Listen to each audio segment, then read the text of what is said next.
Setelah mengejutkan publik dengan pengakuan hamil di luar nikah di usia kehamilan 9 bulannya di podcast Deddy Corbuzier, aktris dan model Erika Carlina kembali membuka kisah di balik keputusannya untuk membesarkan anak tanpa sosok suami di sampingnya. Ya, dalam perbincangan yang penuh air mata itu, Erika menjelaskan bahwa ayah dari anaknya sebenarnya sempat berniat untuk menikahinya. Namun, keputusan untuk membatalkan pernikahan diambil oleh Erika sendiri dengan berbagai pertimbangan pribadinya. Mirisnya, setelah batal nikah dan memutuskan untuk membesarkan anaknya seorang diri setelah melahirkan, Erika justru mengaku mendapat ancaman dari sosok ayah anaknya itu. Ancaman tersebut diakui Erika sampai membuat kondisi mentalnya drop. Dalam kesempatan ini, banyak fakta yang dibongkar oleh Erika sendiri mulai dari kehamilan hingga sosok dari anaknya itu.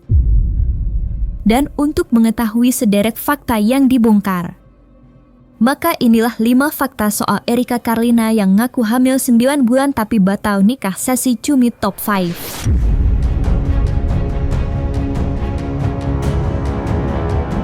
Erika Carlina secara mengejutkan mengungkapkan pengakuan dosanya di podcast bersama Deddy Corbuzier. Ya, dalam kesempatan tersebut, Erika mengaku dirinya kini tengah hamil 9 bulan. Udah 9 bulan? Udah 9 bulan. Berarti udah tahu cowok apa cewek? Udah. Di-spill gak apa-apa? Gak apa-apa. Cowok apa cewek?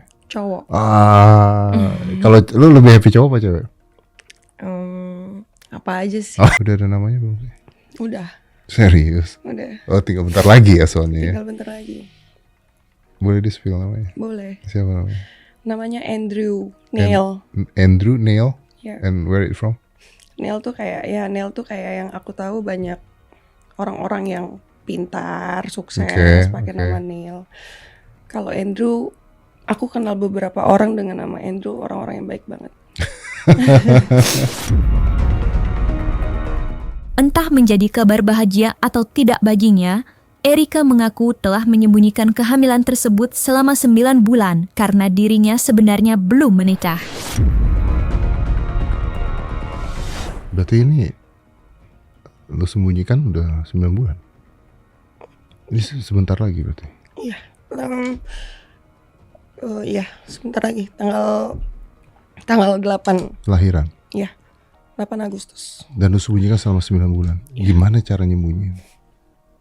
Aku tetap kerja, tetap beraktivitas. Tetap kerja seperti biasa. Tisu ada?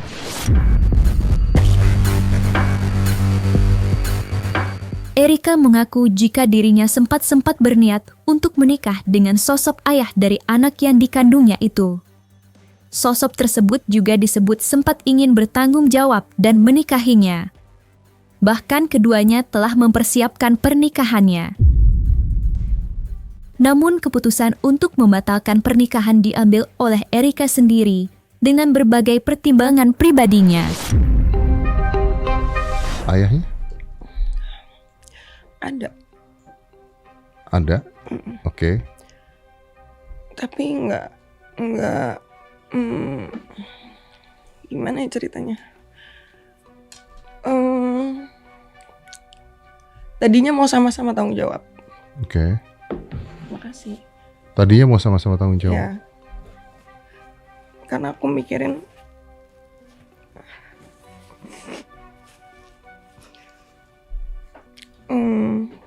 aku terlalu mikirin karir aku sih, Om. Terus maksudnya gimana? Lu mikirin karir lu, terus apa hubungannya dengan ayah? Iya, maksudnya aku mau terlihat normal aja gitu. Jadi waktu aku sama laki-laki ini mau nikah tadinya. Tadinya mau nikah? Iya. Oke. Terus? Gak jadi? Gak jadi. Okay. Aku memutuskan gak jadi. Kamu memutuskan untuk gak jadi nikah? Gak jadi, ya. Walaupun kamu dalam keadaan hamil? Iya. Tapi kamu memutuskan gak nikah? Enggak. Karena? Ada banyak sih, Om, alasannya. Kayak, kan aku udah ketemu papahnya juga. Dia juga udah ketemu mama papa aku. Ada hal-hal yang mungkin aku baru tahu aja gitu. Tentang dia gitu. Salah satunya, ya aku dikasih tahu papanya kalau sebenarnya dia juga udah punya anak lain gitu. Punya anak lain? Iya, maksudnya udah punya anak? Iya. Orang ini udah punya anak? Juga, iya. Dia nikah nggak? Aku itu nggak tahu. Nggak tahu. Kamu nggak tahu dia udah punya anak? Baru tahu pas pas aku mau nikah. Saat itu. Jadi sebenarnya tujuan papanya tuh baik supaya aku mau terima atau enggak kondisinya seperti ini loh. Karena tadinya sebelum-sebelumnya dia nggak ngasih tahu. Untuk membuktikan bahwa sosok pria tersebut adalah ayah dari anak yang dikandungnya, Erika bahkan berani untuk melakukan tes DNA terhadap anak yang dikandungnya itu. Kalau lu tes DNA bayi ini, berani? Berani banget. Berarti sudah pasti ayahnya dia? Iya. Berarti omongan ini? Gak tahu, aku juga gak ngerti Om. Oke, but you sure itu dia? Iya. Di tengah kehamilannya yang sudah menginjak 9 bulan, Erika mengaku selama hampir 9 bulan dirinya mendapatkan ancaman dari ayah calon anaknya itu.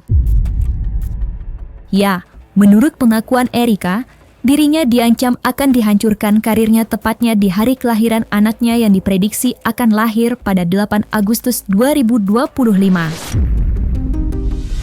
Aku dapat ancaman.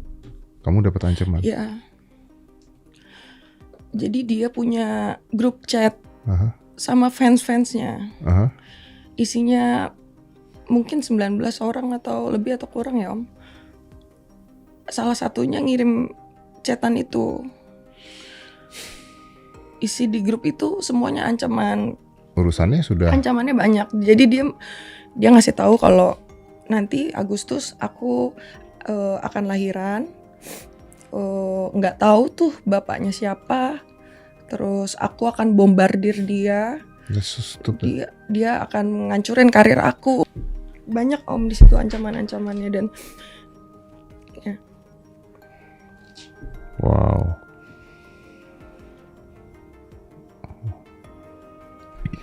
Ini orang-orang ini juga mendukung ya? Iya, dan mayoritas itu perempuan semua di situ. Erika sendiri merasa bingung motif di balik pengancaman tersebut.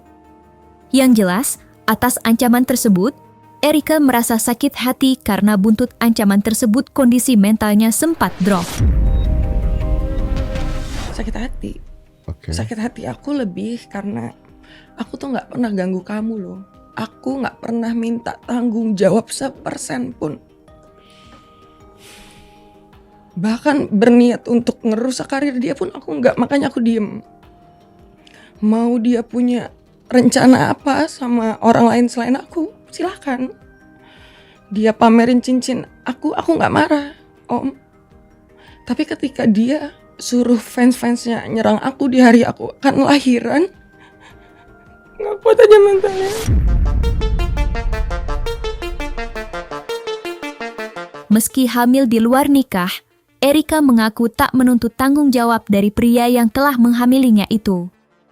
Ya, Erika mengaku akan tetap bertanggung jawab terhadap anak yang dikandungnya meski ia akan melahirkan dan membesarkan anak tersebut seorang diri tanpa sosok suami di sampingnya.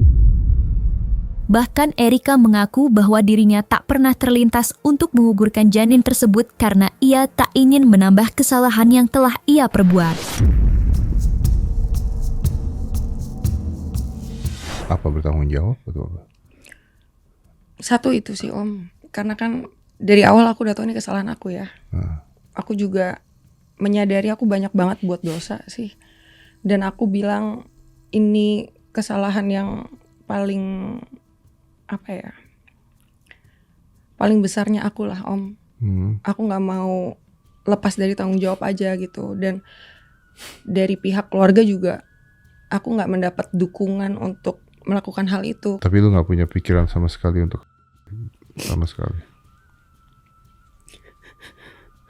Dosa aku udah banyak banget Om. Aku gak mau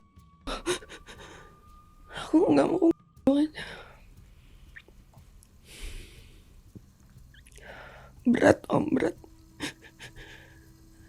Tapi penyesalan aku kalau sampai sih ya, kan lebih besar.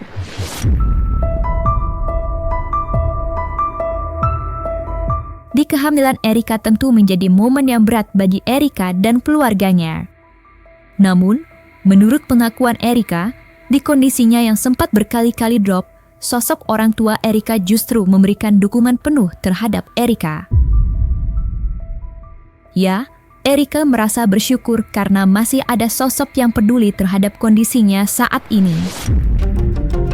Pertama kali yang tahu kondisi aku ya mami papi. Dan mami papi gimana? Ya, sesusah apapun harus tetap tanggung jawab. Mau sendirian atau mau ada orang-orang di sekitar aku harus bisa bertanggung jawabin itu sendiri. Mami papi, aku nggak pernah tahu sih mami papi happy atau enggak.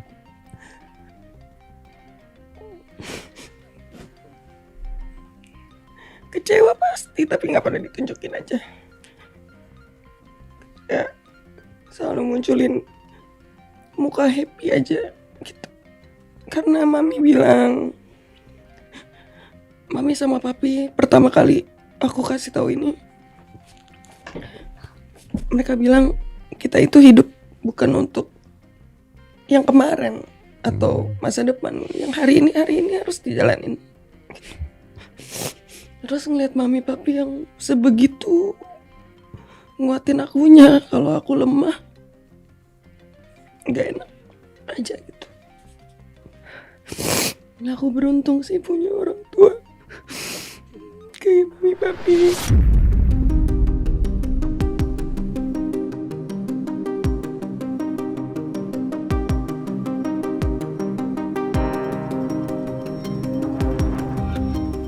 Nah, selesai sudah Cumi Lovers.